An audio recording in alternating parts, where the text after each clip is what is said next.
Praise the lord everyone. అందరికీ వందనాలు. ఈరోజు దేవుడు నీతో మాట్లాడవలసిన మాట ఏంటో తెలుసా?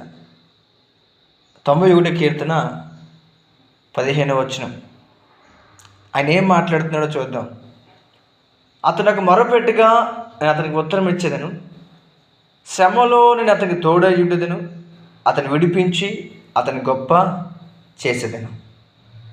ఈరోజు నువ్వు ప్రార్థన చేస్తే ఆ ప్రార్థనకి దేవుడు నీకు జవాబు ఇస్తా అన్నాడు.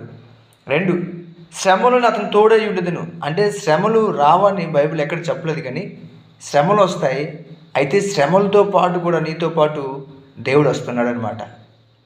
ఈ శ్రమలు ఎంతకాలం ఉంటాయంటే కొద్ది కాలమే. ఈ కష్టం ఎంతకాలం ఉంటుంది? కొద్ది కాలమే. ఈ రోగం ఎంతకాలం ఉంటుంది? కొద్ది కాలమే. ఇరుకు ఎంతకాలం ఉంటుంది? కొద్ది కాలమే. తర్వాత ఏం జరిగిద్ది అంట?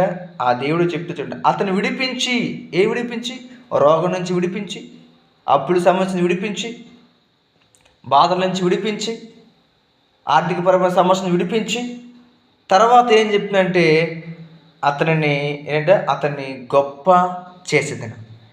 ఇప్పుడు ఏది లేని పేదరిక స్థితిలో నువ్వు ఉన్నట్లయితే, నీకెవరు సహాయం చేయకపోతే, నీ అందరూ కూడా తునీకరించుకున్నట్లయితే, ఈరోజు దేవుడు నీతో మాట తెలుసా? ఒక రోజు రాబోతుంది. ఆ రోజు నేను ఏం చేస్తానంటే ఆ శ్రమల నుండి నేను విడిపిస్తాను, ఆ శోధన నుంచి నిన్ను తప్పిస్తాను, ఆ కష్టం నుండి నిన్ను గట్టెక్కేస్తాను. దేవుడు చెప్తున్న మాట ఇదండి. ఈరోజు నువ్వు భయపడే అవసరం లేదు, దిగులు చెంద అవసరం లేదు, నాకు సహాయం లేదని కృంగిపోని అవసరం లేదు. ఎందుకంటే దేవుడు మాట్లాడుతున్నాడు, శ్రమలు నీకు తోడై ఉన్నాను, విడిపిస్తా, డోంట్ వరీ. నువ్వు ప్రార్థన చేయండి, నేను కూడా మీకోసం ప్రార్థన చేస్తాను. ఖచ్చితంగా సమస్యల నుంచి దేవుడు మిమ్మల్ని పరిష్కారం చేస్తాడు.